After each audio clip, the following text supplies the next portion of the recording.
Hello and welcome everybody to another one of our weekly webinars. This is Daniel here from the CPD Standards Office. I'm joined today by Nigel from People in Flow and the CPD Standards very own founder, Amanda Rosewarne. Today we're going to be looking at how to overcome the challenges of managing remotely. So it promises to be a very interesting session. I'm sure all of the people on are most likely managers, so there's going to be a lot of notes to be taken. We have Nigel. I won't get into the introduction too early, actually. I'll hold that back for now. But let's go through a few housekeeping rules. Like I say, welcome to all of everyone on the call. We've still got people coming through, just letting them through now. Welcome everyone. If we can, one of the housekeeping rules are for the videos to be turned off. So please do turn off the videos on entry into the room. Would be much appreciated. Thank you very much, Peter, for doing that. We do also have a chat etiquette that we would like you all to follow. Like I always say, please, no conversations about cats and dogs or weather in the chat. We do have, again, nice weather in the UK, which is fantastic. I hope you do have good weather wherever you are, whatever time zone you're on this webinar from. So please do use the chat for questions. I'm happy to receive any questions in the chat. We will be having our Q&A session at the end of the session where Nigel and Amanda will be answering your questions. So please do anything that comes to mind, fill up the chat with those questions. And also any supportive remarks that you have, like, oh, great point, or anything like that would be nice to see in the chat as well. Like I said, Q&A opportunities at the end. We have actually received, again, a few pre-webinar questions, which we will be answering at the end of the session. So please do get more over to us by using that chat. Last week, we had a brilliant webinar. For those that was with us last week, it was around LinkedIn, and I'm sure a lot of you got some really great tips from that one.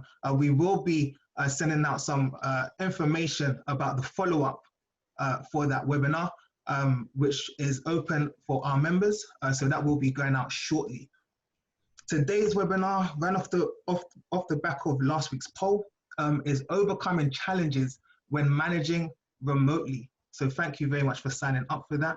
And I'm sure we're going to try our best to answer any challenges that you do have. So any specific challenges that you are currently going through, please put those in the chat. We do have a poll to run just now. So we have our first poll for you guys, and it's just the standard poll that we run at the beginning of every session. We just want to get an understanding of who's on the webinar with us.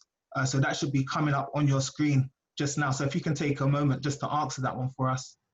We just want to know if you are one of our members already, or if you are a potential prospect member and you're interested, or if you're just interested and you're here just to learn a bit about how and to gain some skills about managing remotely. So please do just answer that one for me.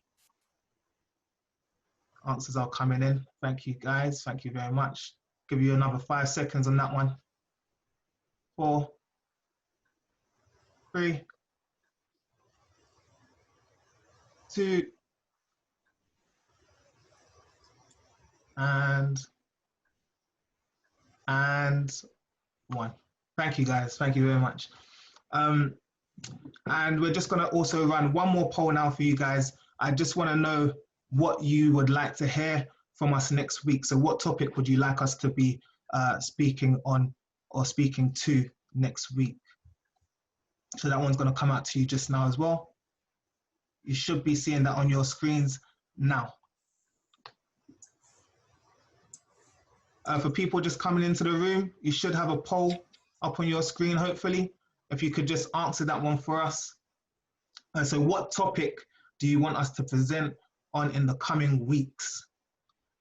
So anything that you guys are currently struggling with, or you need a bit more guidance around, or just a bit more knowledge, and you want an expert to come in and speak to you on this, please do just make that selection for us so we can get that sorted out for you and in the pipe. We are going to be talking on most of these topics that are here, but we do just want to know what you guys are after and what you guys want now. So thank you very much. Ending that poll in 5, 4, 3, 2, and 1. I'm not going to keep up any more time. What I'm going to do now is go straight into the introductions of our first speaker. So like I said, we've got 2 speakers again today. Very lucky. Last week we had 2. This week we also have 2. Today we have Nigel Girling, who brings 25 years of managerial experience. Oh, sorry, I'm rushing ahead. So I skipped this slide. So we do, like I said, we have 2 speakers. It's going to be split. It's running over 50 minutes. Nigel's going to take the lion's share of that 50 minutes with his presentation, and then it's going to be followed up by Amanda. And recording and slides are going to be available after the webinar, so no need to put those in the comments. We are aware, and we are going to be sending those out to you. The Q&A session at the end may overrun, depending on how many questions we get fired at us. So if it does, do not worry. We are going to be getting out the recording, and it is going to have the full Q&A session on there as well. So that's going to be coming out to you guys shortly. This is the part I wanted. Here we go. So Nigel, Nigel is, he brings 25 years of management experience and knowledge from various industries and from numerous parts of the world, or I think every part of the world. It seems from UK, Europe, Africa, the Middle East, the USA, Australia, and Asia, large corporations and small. So there will definitely be some nuggets in there for everyone on this call. He's currently the program manager. Sorry, he was the program manager at Jaguar and Land Rover at one point, and he's currently now at People in Flow, which helps organizations transform their businesses and their effectiveness through improving organizational health. And a massive part of that is management, I'm sure. So without further ado, let me hand over the controls to Nigel, our first speaker. Nigel, you should be able to control that now. Great, thanks, Daniel. Let me just, there we are. There's still a poll on the screen, Daniel. Is there still a poll up? Yeah. I think that's just on your screen, Nigel. Is it really? There we go, that's gone then. Perfect, thank you very much.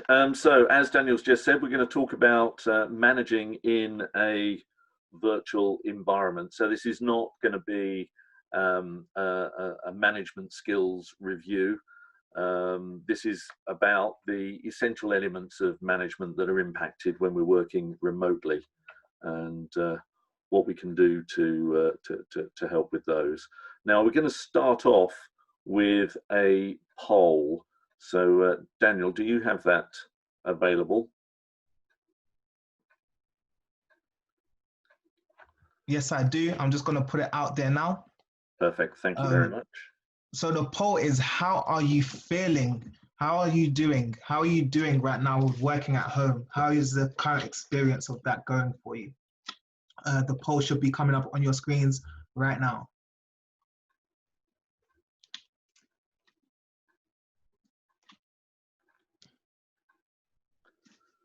And there's no right or wrong answers here. We're not sharing this with anyone, so you can be perfectly honest. Yes, I can confirm we definitely won't be sharing the polls results with anyone. Fantastic.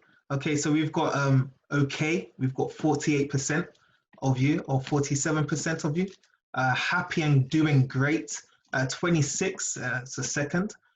Work performance is slightly wavering, slightly down, 15%, feeling stressed, 12%, and it's good to know that nobody knows. So everyone knows where they fit, which is always a great thing. That's the end of that poll. Over to you, Nigel. Great, thank you.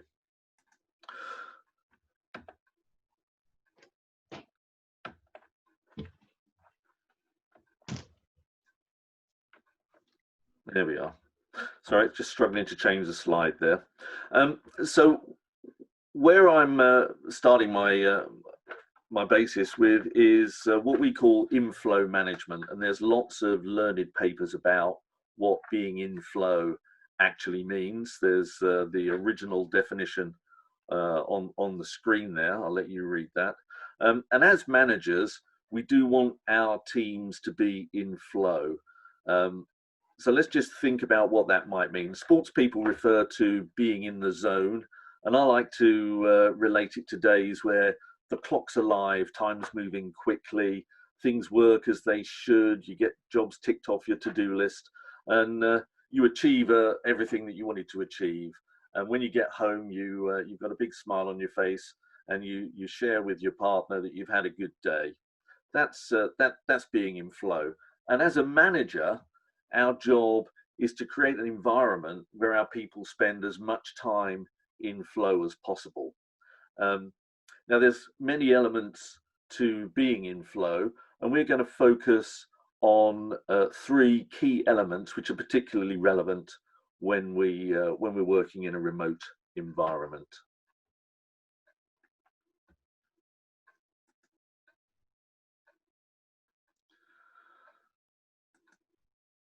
Okay, so the 3 elements here are really quite straightforward and quite obvious. And the good news is we all know how we want to be treated when we're at work, and for our teams, the basis is exactly the same.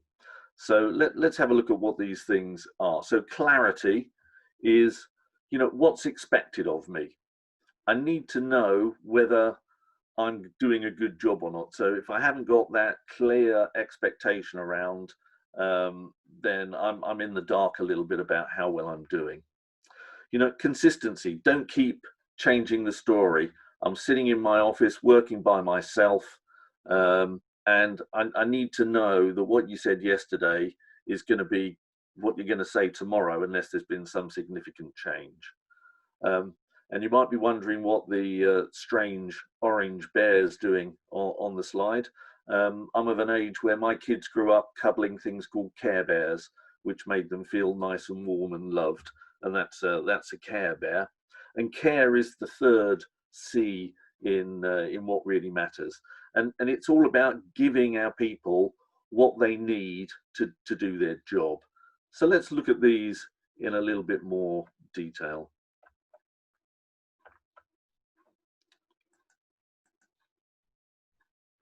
So we'll start off with clarity.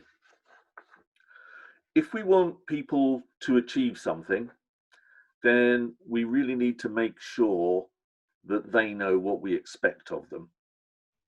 And an expectation can be couched in a number of ways, and there's a list of things on the slide there that could well help us with detailing an expectation. So why have we asked somebody to do something? How does it fit in with the company's vision? How does it fit in with my specific role? Is it something that is a part of my job role? Is it something else that you've asked me to do because of some other great reason? So why is quite an important element of clarity. What is it that you want me to do? What are the boundaries? What exactly is the thing that I'm supposed to be getting on with? When do you need it done? What's the urgency? Is there some other deadline? Who's impacted by the task that I'm going to be doing? Am I working on it alone? Is it part of a team effort? Is somebody else going to be marking my homework? Who's involved? Who's engaged? Who's impacted? And how are there any constraints around how I should be doing this, or do I have a completely free hand?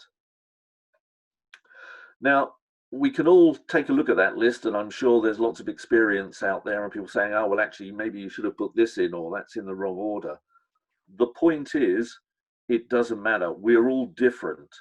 And as a manager, you need to understand how to express what you want someone to do in a way that is meaningful for them and in a way that they can follow and understand. And as a remote manager, it's even more important to be able to articulate with absolute clarity. And remember that to be, as a manager, it's your responsibility to make sure that your people have understood what you've said. It's not enough to send out an email and expect people to understand exactly what you meant, who it was aimed at, who's doing what the constraints are. You really need to make sure that people have understood the messages that you're giving out. And that's something that we'll come back to later on. Remember that people receive information in different ways. People react differently to different communication methods. So you really have to know your team and understand what their communication preferences are, so that you can make sure that you're expressing things in the most appropriate way. There's plenty of profiling tools that are available. If they're available to you in your organization, use them. It's very difficult to rely purely on intuition when you're remote from the people that you're working with. And when setting expectations, it's really not possible to over communicate. The more you can express the different ways, different communication methods that you use, checking after you've sent out the messages or had a conversation with someone, checking that somebody really has understood things in the way that you intended is really important.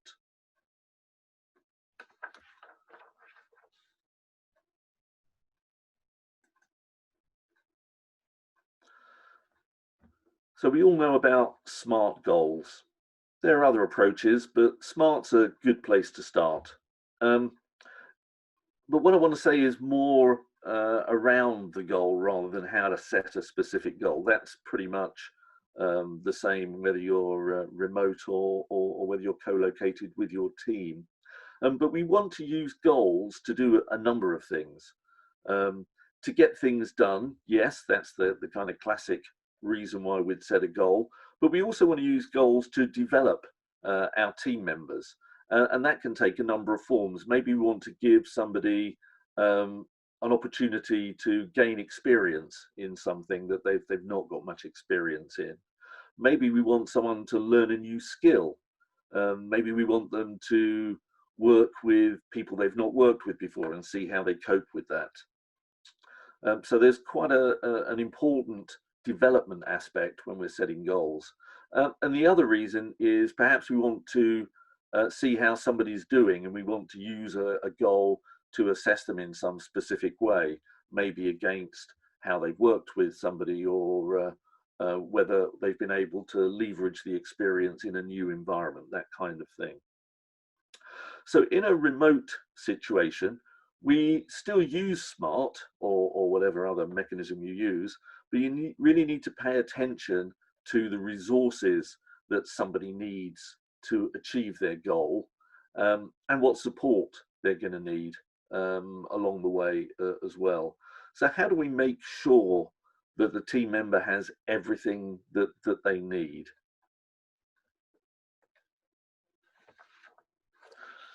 What support are they going to need? How are we going to measure their progress? And how do we know if they need help? These are all questions that you're going to need to resolve yourself for your employees when you're setting goals and helping them understand.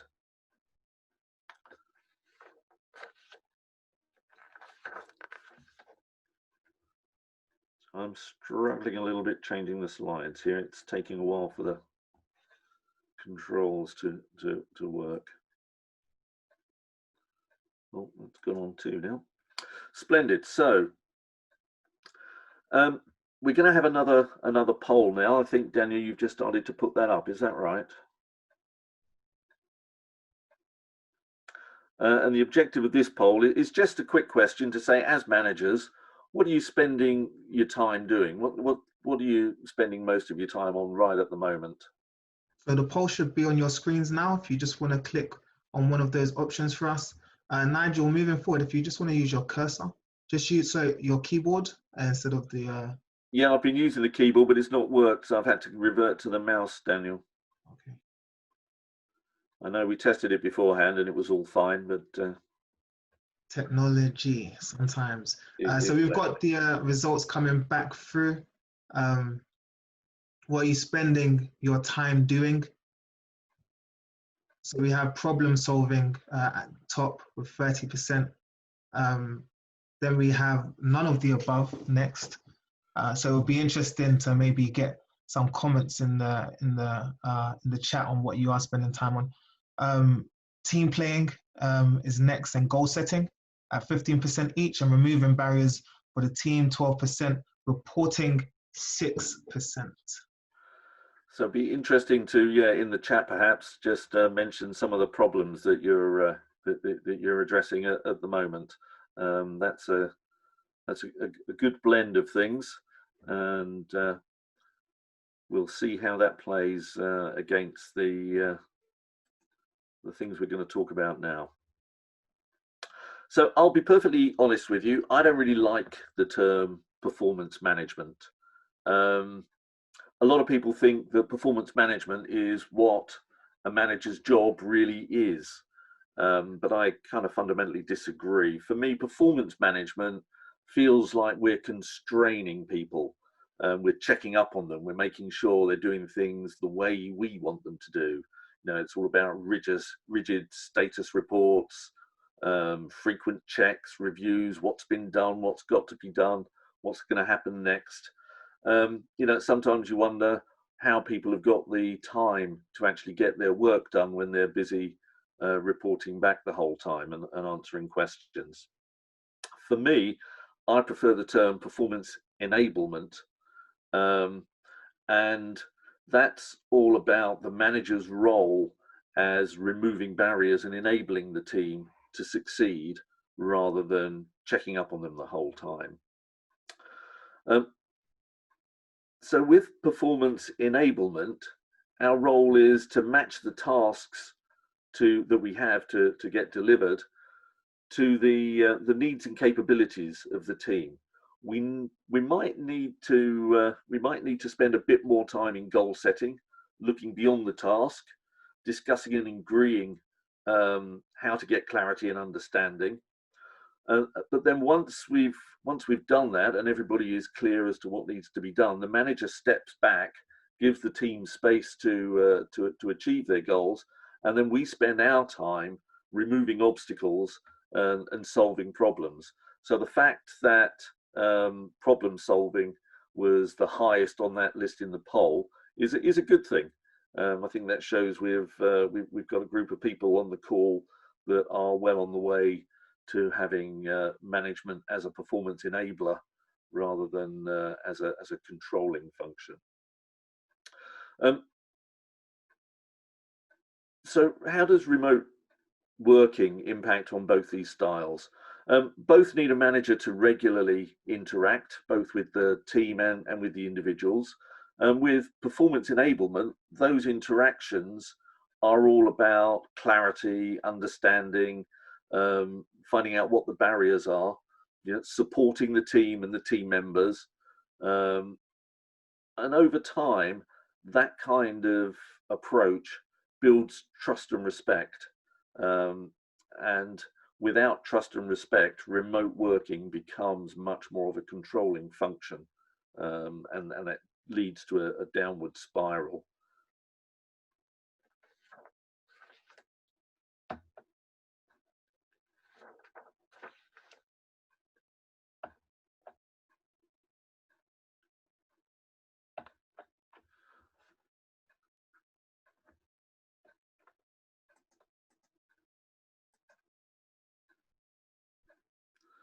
Okay, we've got a lot of spurious text on the slides here, Daniel. I'm not sure what's quite happening there. By far, the most important element of managing people is communication, and when we're working remotely, that's absolutely multiplied. You know, communication is a vital enabling tool across all three of the elements we're looking at: clarity, consistency, and care. And we're lucky today, we've got a whole wide range of options. You know, technology is a tool, and we just need to know how and why to use it. Having the massive range of communication technologies available can be a curse as much as it can be a benefit. It's very easy to constantly get people onto video calls, to have call after call, team calls, individual calls. and they can just steal the time away rather than improve the quality of communication. So as a manager, our role is to achieve specific outcomes by leveraging the skills and experience and works of other people. So we need to set direction, set goals, develop people, monitor progress, remove barriers, solve problems, provide space, and look after the team and the team members. And all of those things demand a high degree of communication. So think about what interactions you really need to make, and think about, how important are they? How urgent are they? Are they one way? Do you need to get input? Do you need to get a consensus from people? Do you need to communicate to a group or to individuals? And are you just sharing basic information, or do you need feedback? And then you can match the communication mechanism you're using to the need. So if you're sharing basic information, perhaps an email is all that's required. If you need instant feedback, maybe a video conference is best. So just be aware that communication takes time away, and time is our key resource. So make sure that you're matching the communication style with the needs, and you're communicating appropriately. And that's really important, to not distracting your team more than you need to. So having laid out that warning, I'm now going to contradict myself almost by saying regular contact and communication is vital. And so really it's a balance. If you think about the difference between working remotely and working co-located with your team, the big huge difference is the level of interaction between team members. When you're in an office, there's a constant chatter, people bump into each other, say hello, reflect on what they're doing. There's a lot of interaction that goes on, formal, informal, planned, ad hoc. And when you're remote, that disappears, that's gone. So as a manager with a remote team, you need to recreate as many opportunities for that interaction as possible. And you can use all of the technology to help with that. You can have regular team calls, you can have team social media groups, chat rooms, one-to-one telephone calls and video calls. You can even use the old-fashioned physical post, and send a little card to somebody who's done well and say that was really great, thank you. Now these sorts of things mean a lot, and they don't take an awful lot of effort. So although we need to monitor and be aware of how much time we're taking with our communications, ensuring that there is inter-team communication, interpersonal communication, formal and informal, is really important. One of the things we do, for example, is we have coffee chats, virtual coffee chats. We realize that when we're in the office, every now and then it just so happens that everybody's standing around with a cup of tea in their hands, shooting the breeze and having a bit of a chit chat. So we set up calls every now and then where we all go on to it's a Zoom call, and we deliberately don't talk about work, we just talk about other things. Feels a little bit artificial, I'll be honest, the first couple of times you do it, but after that you relax into it, and it's just nice to be able to chat with your fellow teammates again. And so the last thing I want to go through on this slide is courageous conversations.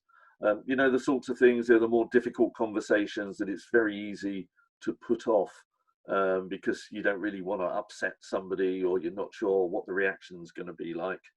Well, in a remote environment, it's still important to have those conversations. In fact, it's probably more important to have those conversations.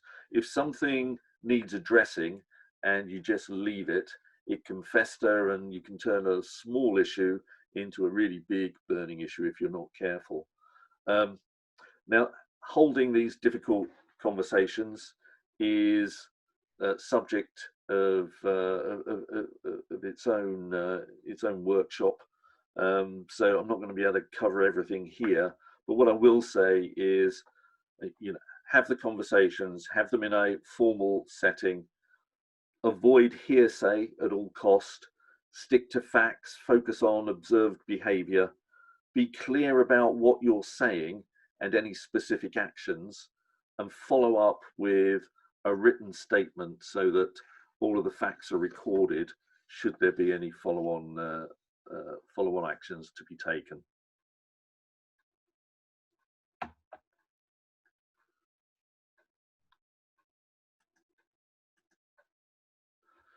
Okay, so we've looked at clarity. We're going to move on to consistency now. And if clarity was important, consistency is absolutely vital. Consistency is the platform that we use to build trust and respect.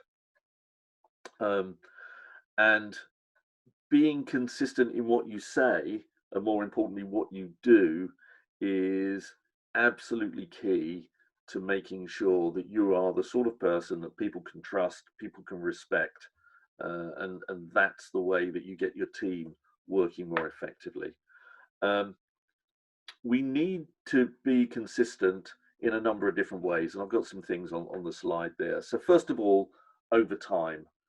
Don't spread your fantastic vision one day and then say something completely different the next day.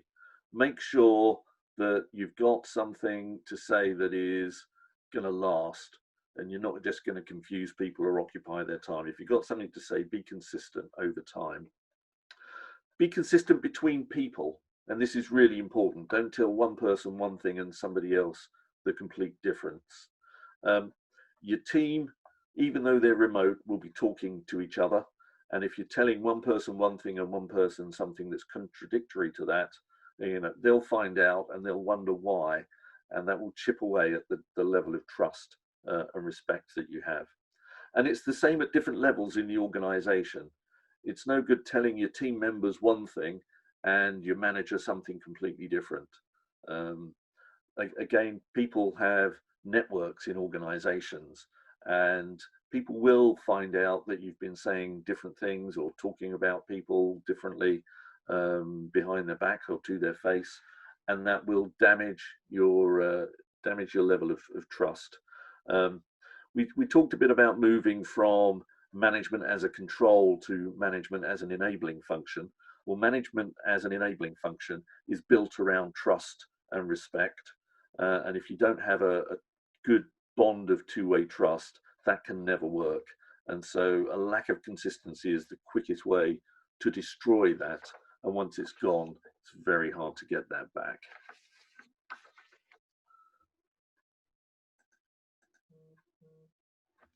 So trust and respect. Trust is, and respect is not a right. You have to earn it. And to earn it, you need to really want it. And it's not something that you say, it's the way that you do things, the way that you act, and it's the way you act over time. And if you want to know whether your team trusts you right now, just ask them how they're doing and how they're feeling. And if the only way you can get them to honestly reflect back to you is by offering them anonymity, well, then you've lost that battle already. You don't have that trust, and you're at the beginning of the journey to start and build that. So it's a combination to build it. It's a combination of your attitude, your will, and your behavior over time. Show people the real you. If you hide behind a mask, they don't know whether they're supposed to be trusting the mask or somebody they don't know behind the mask. Have a clear vision. Give people a reason to follow you, and then be consistent with that vision over time. Treat people honestly and respectfully. And it may be that they don't treat you in the same way to begin with, but you can control your own behavior.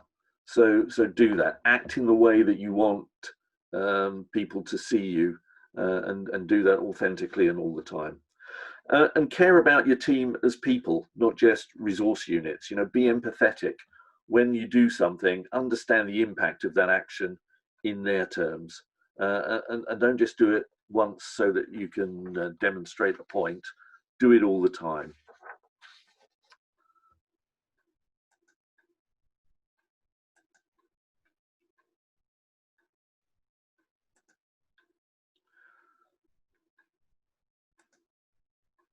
Okay, so we're moving on to care now, and care's slightly more difficult. It's not so much about tools and techniques. You really have to care about your team. If your team don't matter to you, then you won't matter to them. So we've looked at how trust, integrity, and respect play a part in moving from control to enablement. When you get to enablement, you're going to spend most of your time taking care of the team. Now, we're not talking about big arm waving, flag bearing, hey, look what I've done for Joe over there. We're talking about things that happen in the background that are invisible to other team members. You know, the unseen, regular acts of kindness. You can consider each one of those as an investment in the bank of goodwill. And it's important as a manager to have a good count, a good balance in the account of goodwill, so that when you've got to make some difficult decisions, you can fall back on that, and the team will understand that you're trying to act in their best interests, even if the things that you need to do right now might appear to be unpalatable at the moment. So care is a mindset that you need to have, and you want your team to have that as well. And it's not just manager to team. It's not even just that and team back to manager. You've also got to care about your organization. You've got to care about achievement, and you've got to care about each other.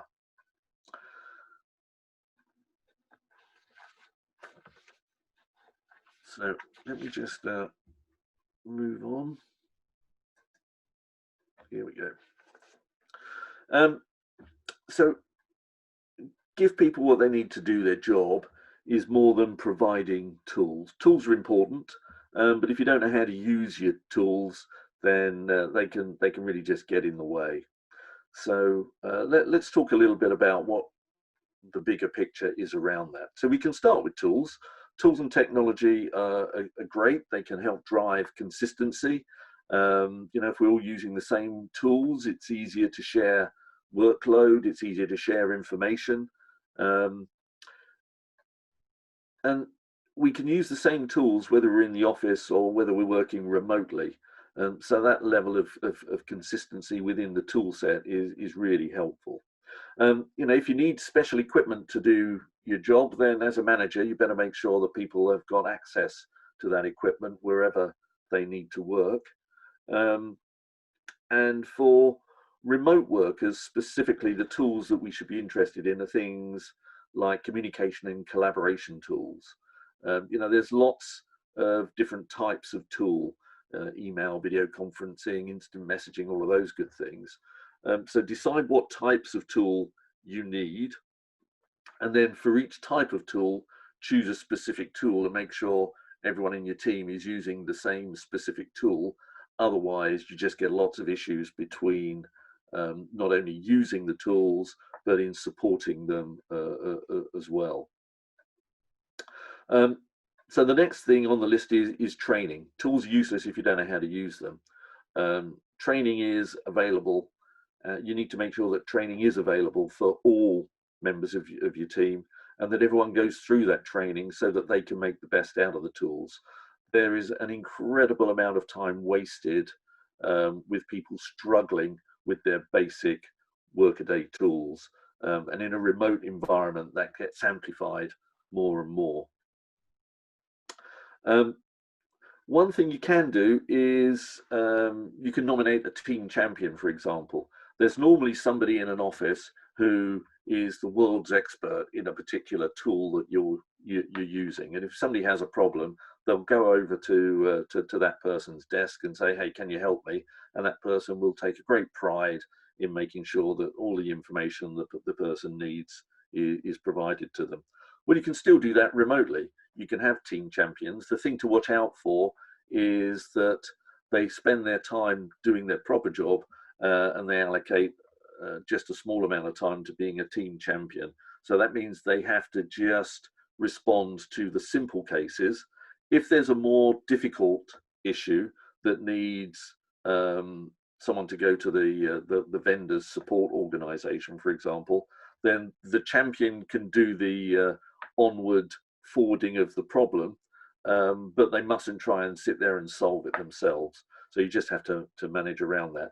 But team champions is a good way of encouraging interaction and helping people feel good about themselves when they've helped other people.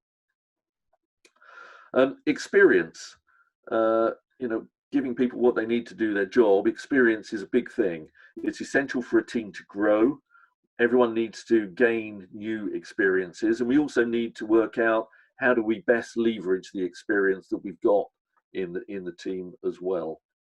And the final thing on this list is space. We've agreed our SMART goals, we've provided the tools and the training, worked out who's developing experience and whose experience we're leveraging. Get out of the way, don't look over people's shoulders. Use your time to care, to remove the barriers that the team's facing, to take care of the issues that they arise, and to solve the problems.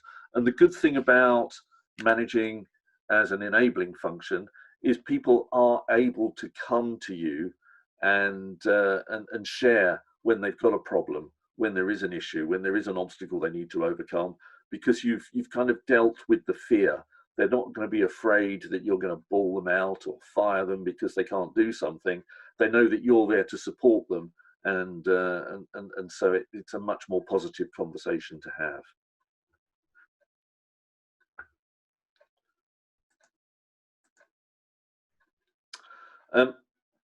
And the next thing is to understand how people operate. So breaking news, people are different. And they're different in many ways. Maybe in the chat you can capture some of the different ways you think people are.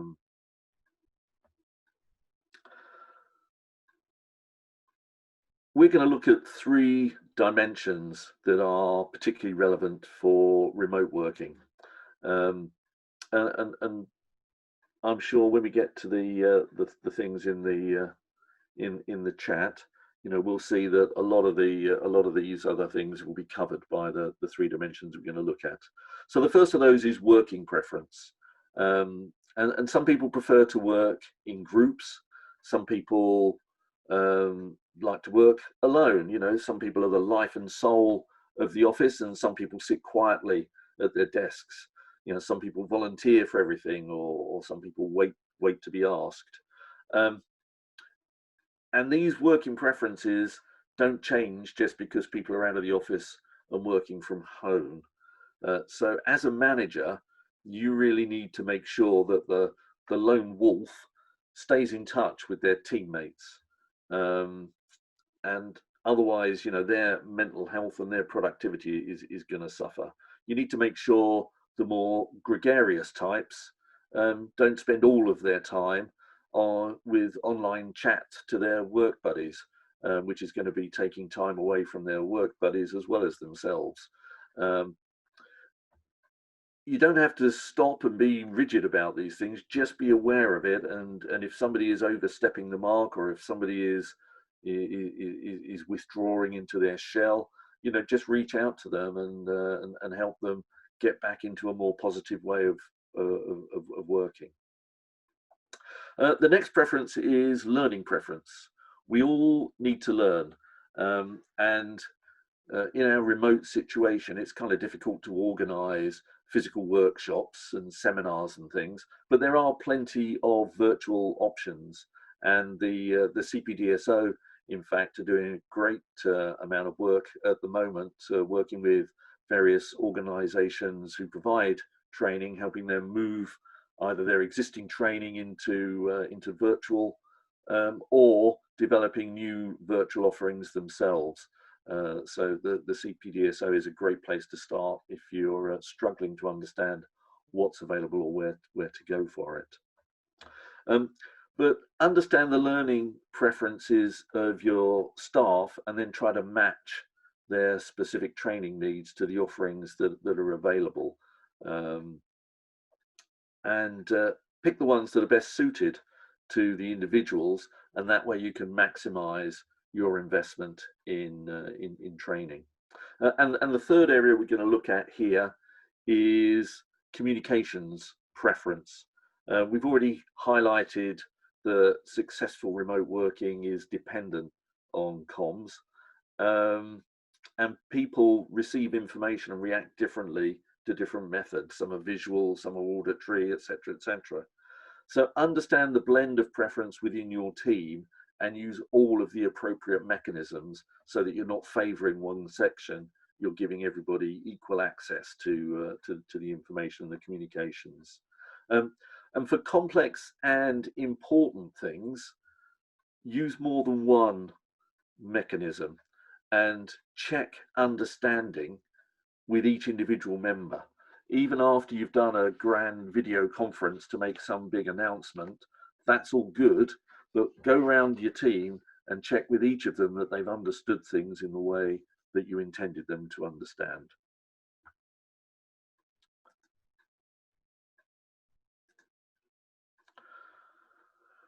Working remotely is a great opportunity. It can be really liberating for people. There's no commute is the big obvious one, which gives people more time and less stress around their working day. The technology that we're all using generally gives us 24/7 access to the facilities, so work patterns can change. Remote working means that some people can be completely location independent and work from pretty much absolutely anywhere. So as a remote manager, you need to work out what the new boundaries are. Are 9 to 5 really necessary? Or maybe you can have a set of core hours that everybody works so that they can communicate more easily, but actually don't really care when they start and when they finish, provided they're online or within the core hours. Maybe it's okay for people to work 3 really long days rather than 5 normal days. There are endless possibilities, but what works for you, what works for your team, and what works for your company. Be flexible, but just remember that your team is employed by the company to do work.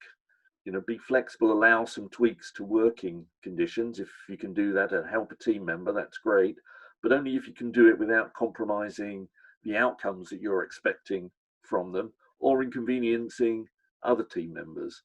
You have to be fair and equitable and make sure that things benefit the whole team if you can.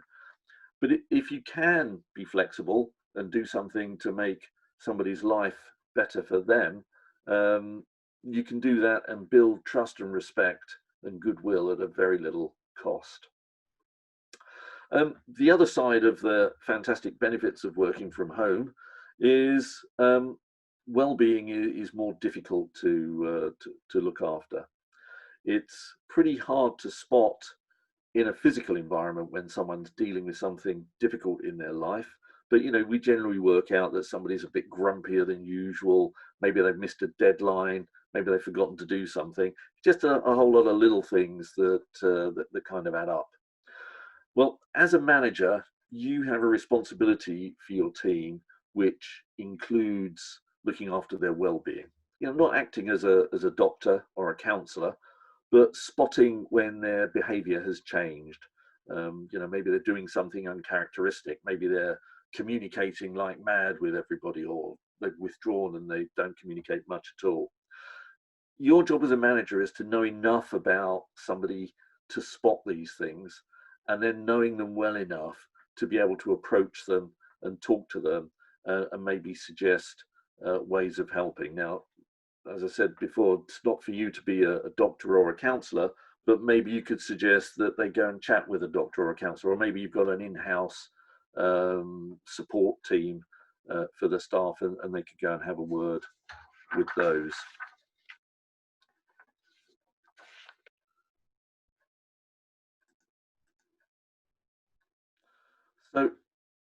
you'll be pleased to know this is the last slide. Just a quick summary then. We've looked at 3 elements of managing that are important and slightly different in a remote world. Clarity, what's expected of me. Make sure people really understand what's expected of them. You know, consistency, be open, honest, clear, and consistent when you're talking at different levels in the organization, when you're talking across with different people, and over time, really, really important. And care, looking after your people is the best way that you can get your team really working. You can move from management as a control to management as an enablement and help the team grow even through these difficult times. You know, and we talked a lot about communication. Communication is key. It's hard to over communicate in an environment such as we have now, where there's lots of uncertainty. Sharing information and being honest and consistent and truthful with your people is absolutely key. And use video chats where possible, because a lot of our communication, the vast majority of it, is non-verbal, and a video chat is much, much better for passing over messages and communicating with people at a higher level than just a simple audio message or an email. And the best method, the best technique, a little tip here for ticking the care box, is to actually care about your team and make sure that they see that in your actions, not just your words.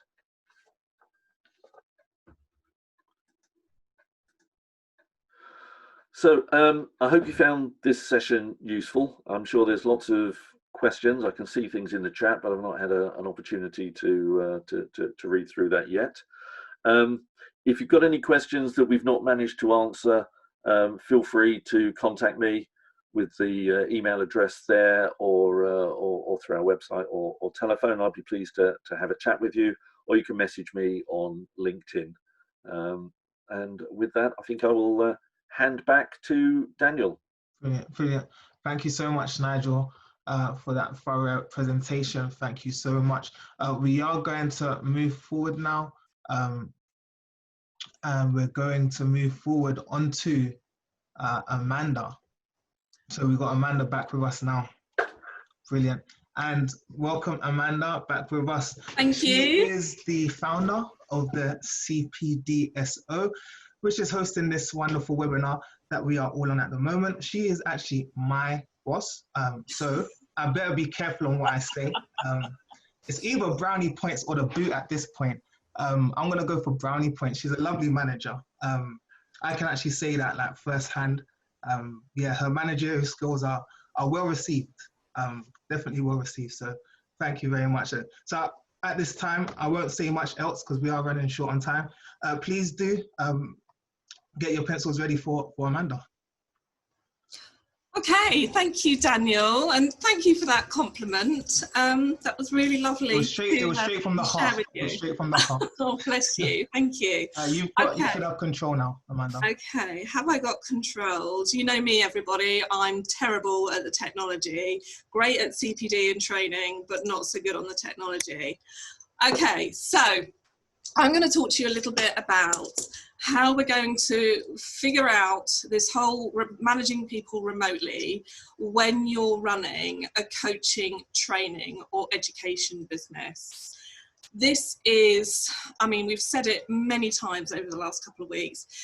It's not only unprecedented, it is the most surreal, challenging and difficult period I think any of us have experienced. And it's not on the personal front, it's on the professional front. And this whole experience, I mean, for me, you know, remote working, well, quite frankly, it gives me a headache. I can't reach out to people easily. I can't see visual or verbal cues because there's so much email. And, you know, you can only do so much on Zooms. People start talking over one another, etc. So it's a really strange time for us to adapt to. And I'm sure that many of you will potentially agree with me that whilst remote working, as Nigel picked up and said, you know, it's lovely in that we don't have a commute anymore, it's also incredibly frustrating. And it's difficult to know what to prioritise and what to do first, because I'm exactly the same as you guys. You know, I'm looking at, well, how do we carry our organisation through this successfully, and how are we going to come out of it?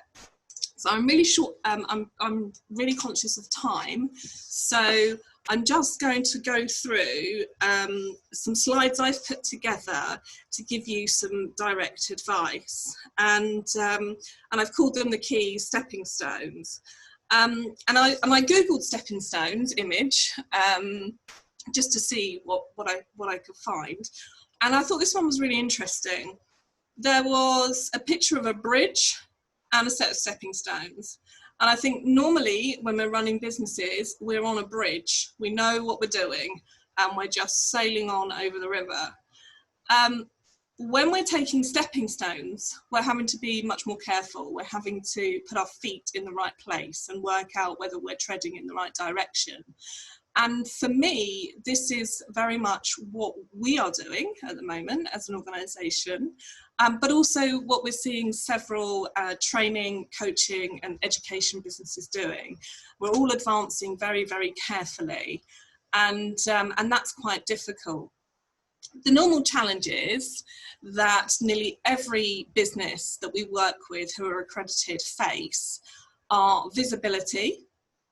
So it's difficult to make yourself stand out from the crowd if you're offering training in a certain area, because the training market is so busy.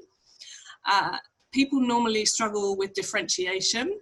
So how can you show and display that your management training or your communication skills training or project management or whatever it is different to other people?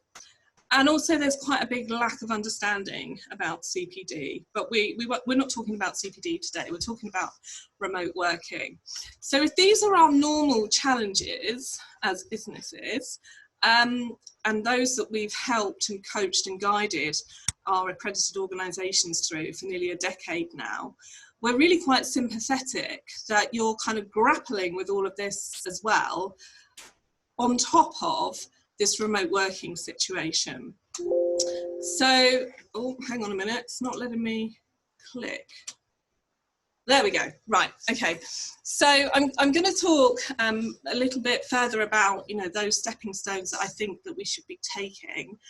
But I just wanted to also give a few membership and community updates, because it's lovely to have so many of you join us today and dialing in from all over the globe. We have been running these as open sessions for members and also subscribers to the CPD standards community. Today, we're going to follow up with a short survey that we'd really like you to participate in, because as well as the polls, we want to find out from you what your biggest challenges are, so we can then start to create some assets and resources for you. We've also got a couple of things coming up for members. So there is a member-only session following last week's webinar on how to use LinkedIn to drive your business. So watch out for that.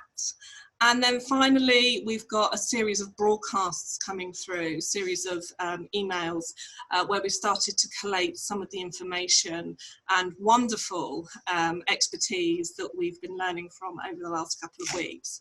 So that's just a little update for you. Oh, I need to stop clicking the wrong one. Okay. I can't click my slides. There we go. There we go. Sorry. I'm a technical dinosaur. Okay, so stepping stone 1. It's really important that you freeze frame today.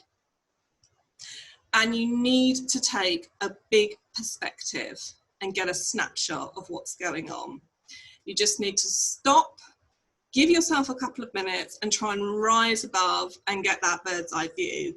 What does your training, coaching and education business actually look like from a remote working and virtual delivery organisation? So what is happening? What if you were to look above, what would you see? And you need to sort of take a picture of that in your mind, or draw it out, mind map it, bullet point it, whatever suits you. Now, it's really important to take a picture when you're up in the air and not a selfie. Okay, and I say that slightly in jest. You may remember many years ago, there was this slightly unreal picture that was taken of Obama and Cameron taking a selfie whilst they were at somebody's funeral, and totally inappropriate. And it's really important that when you're taking that picture and you're looking at freezing frame, you're not looking at yourself. We've all got work to do on how we're remote working. I find that delivering these sessions, I've undertaken an awful lot of CPD myself, but you've got to get that overall picture straight in your mind. And I'll just give you a little bit more information about that as we go on. I want you to think back also to the session that we delivered with Gina Gardner a couple of weeks back on coping with psychological pressures of COVID. And remember, you know, and this was something that Nigel very much talked about a couple of slides back, about the fact that people are on their own. It is lonely at times, and acts of kindness, or I loved the suggestion of a virtual coffee break, is really, really important. And you need to connect with your colleagues and your clients in a slightly different way. And you need to potentially be quite innovative about how you're actually going to do that. And that communication piece, I mean, you know, your trainers, your coaches, you know that communication is key. And so when you're taking that bird's eye view, you need to look at, okay, well, how am I communicating with all of these different stakeholders? How is that going? The next thing you've got to kind of realise, and this was sort of something I was reflecting on whilst we were putting this content together, and also having worked with all sorts of different training and coaching and online learning businesses over the last couple of weeks, is that there's a very strange kind of balancing act that's going on at the moment. And people are finding that their businesses are feeling like they're a bit toppled, because there's no face-to-face delivery for anybody that does run classroom events, seminars, conferences, face-to-face coaching, etc. So that's taken the rug out from under our feet. We are remote working, and then we're all dependent on different technologies.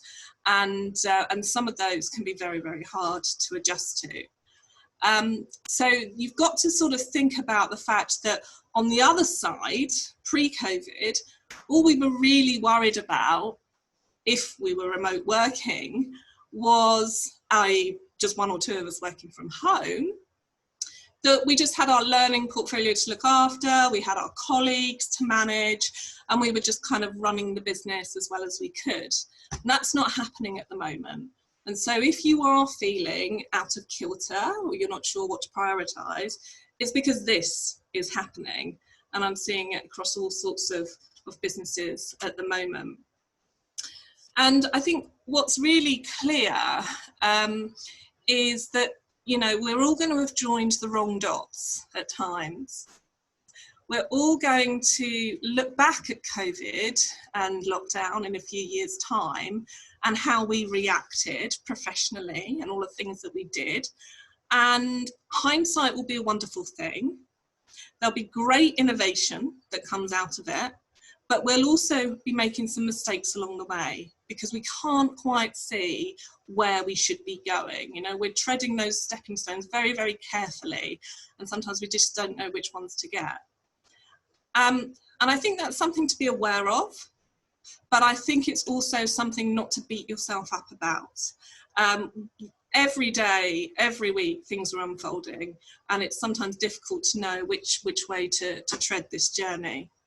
I know for all of you, including us, when you put your business plans and marketing communications and forecasts together for 2020 and kicked off in January with a new year and New Year's resolutions, None of us would have dreamed in 1,000 years that in March this would be happening, and will now be having a big effect going forwards. So keep that in mind, and then look at how your business is structured, and just use this little image here. At the bottom, you've got your frontline customer service and your new inquiries, okay?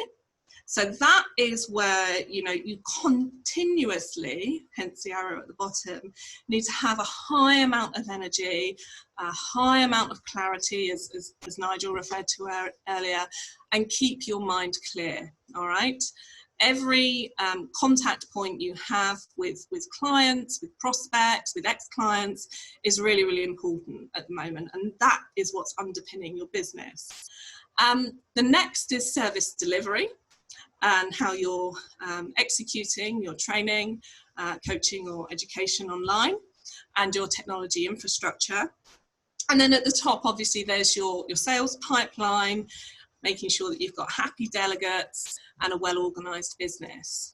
But in terms of looking and working with other training and coaching businesses over the last couple of months and seeing those that have pivoted and are kind of doing extremely well now, it's definitely those that have put this in the priority list, and then given all of them, as they've worked up the levels, the same amount of energy and clarity of mind. So you kind of got to put together this kind of route map in your mind of how you're going to do it. You've got to think about digital culture. So again, something Nigel touched on. So Edgar Schein, somebody who I could talk about all day, very, very famous academic who came up with the concept of what culture is. And he defined it as being something around the organisation where people make basic assumptions. So it's kind of what we do around here. On that builds the company values, which many companies now have as very, very obvious and broad statements about what their values are. And then on the top of that, what are the physical artifacts and creations of the business? And that's not just necessarily the product, if you're the manufacturing business, it's all the hard copy brochures, the pictures on the wall in the office, everything, okay? But Edgar was always talking about an environment where we were all together in an office, because his theory was this theory came out of the 1960s, 1970s, so it's pretty old now, but still very much respected. And when you're managing your team from a coaching and training perspective, you've got to make sure that you're carrying all of these over, and you're thinking about that as you're communicating with your colleagues. People's assumptions right now of how they are working for you within your accredited CPD business will have changed. And so the basic assumptions that were there, like, you know, I'm going to go to the office and my boss is going to be there at such and such a time, and I've got this meeting, etc., and the coffee machine's always there, blah, blah, blah. That's all changed.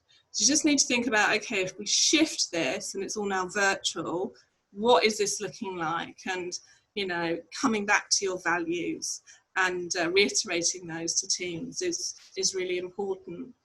And I especially liked Nigel's point about just asking people, how are you doing? How's it going? And just silence afterwards and seeing, you know, what they're thinking and feeling. So as I said, thinking back to that loneliness point, you know, it's not just you that's feeling that, it's all of the people that you're managing. So moving on to the next slide, if I can do that. So why isn't it behaving itself? Daniel, having problems changing the slides, any reason? Oh, there we go. Okay, so, sorry, it's moving a little bit slowly. So I sort of wanted to then round up really in terms of, you know, the fact that you've got to shore up that business.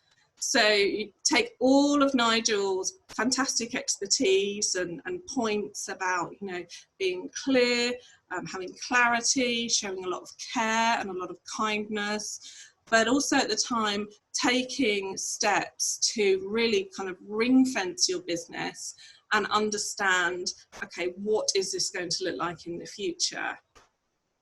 Somebody asked me yesterday, a long-standing colleague of mine, on email, do you think the future is going to be the same when we come out of this as it was going to be? Do you think people are going to go straight back to what they are doing?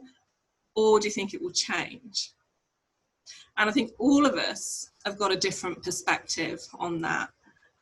They then said to me, you know, I was asked a really interesting question yesterday, which was, do you think there is now time to see a new future and visualize a new future? And I think that's really, really important, because yes, it is a time to innovate. It is a time to imagine your new world. You know, digital learning is going to be at the very forefront now of people's minds as we move forward.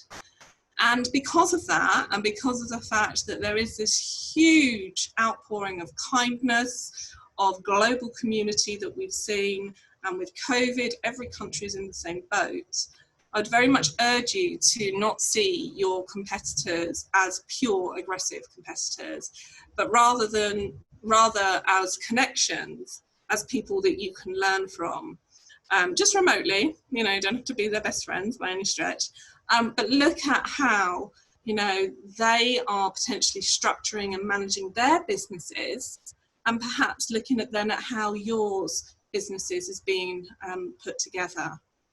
So as I said, you need to join those dots in the best way that you can.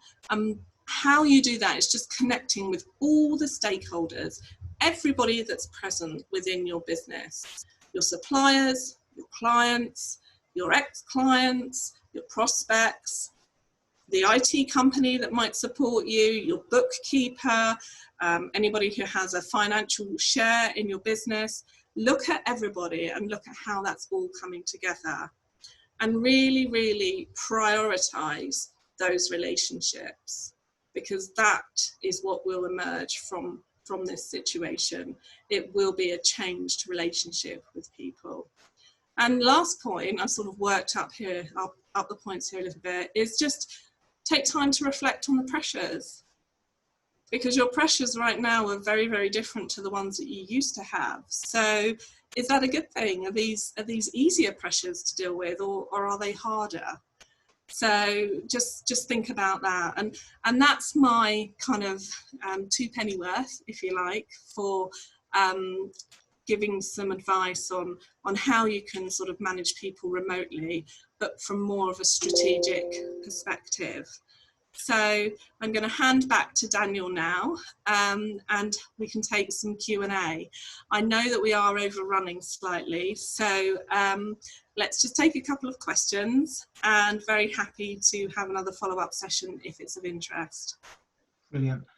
Thank you so much, Amanda, for that presentation and that piece. Thank you for those who have stayed with us and remained to the Q&A section. Please do get any questions in that you do have. I know this is quite it really is a topic where, you know, you can take information and then reapply it. But if you do have any specific questions that you have, maybe we haven't touched on it in this presentation, maybe we have, please do feel free to ask them now. I am going to just run another little poll quickly, if you could just stay with us for 1 second. I do like to do these just to see how much information you've retained. So this is a good one. Let's see how much retention you've had. So in the light of the presentation given today, what are the 3 C's that really matter in management? Nigel covered this. So let's see, there is a bogey option in there that might trip some of you up. So please do read carefully.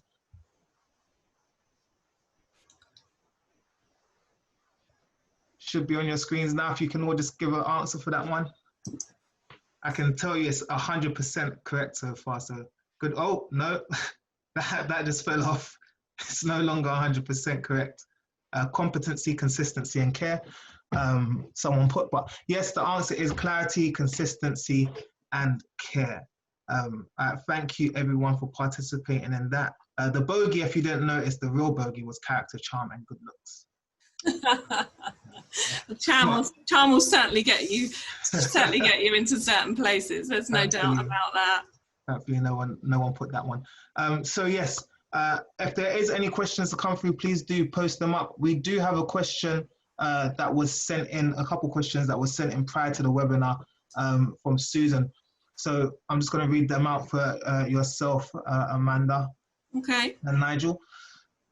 So given the current situation, many field team members are currently on furlough. Any advice on maintaining individual and team engagement, both during this time and as they are brought back from furlough, particularly if this is not at the same time for the whole team? Do you want me to go first, Amanda? Yeah, you take that one first. Okay, thank you. Yeah, this is a really good question, and I think there's going to be a lot of thought and planning needed for reintroducing people back into the workplace.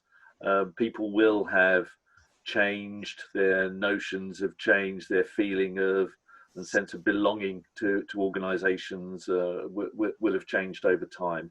But you know, it's a question that is really needing to be answered for a specific case rather than for the generic case. I think there are some things we should all be doing, and they're all around communication, making sure that where we have information, we're sharing that information with as many people as we can. You know, being consistent with that. If you don't know anything, it's actually still valuable to go out and say, look, we're trying to find out, but we don't currently know what the situation is. As soon as we do know, we'll share that, and then make sure you do share. So I think honest communication and information sharing is the key thing, but really it's going to be specific to your business, I would suggest. Amanda? Yeah, I would definitely agree with that. I mean, as we've both said, communication is absolutely key. One of the things that's really stood out to me, and I have seen some businesses doing, not just training and coaching businesses, but others, is that just because staff are on furlough doesn't mean that they're completely out of the picture. They're not allowed, obviously, to work for you under the government rules, but they are still allowed to train.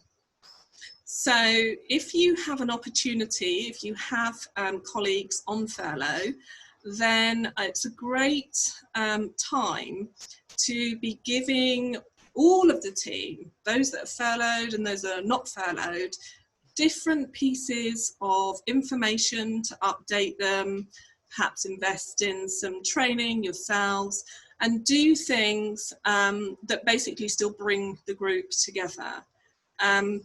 I think a lot of people that are furloughed, certainly colleagues and good friends of mine that are, you know, they very much feel that they're out in the wilderness now, and finding it, you know, hard and very strange to pass the long days without any work to do. So, you know, the best way is just to engage everybody within the business, those that are furloughed as well, and keep that communication going. And if you can't find any training, then quizzes have become popular on Zoom. So just get somebody, you know, just get your team together once or twice every couple of weeks to just, you know, share their experiences. Yeah, I think that's a really good point, Amanda. Sorry, Daniel. And one, you know, there is a detail about the furlough scheme, which is when you're furloughed, you're allowed to volunteer. Yeah.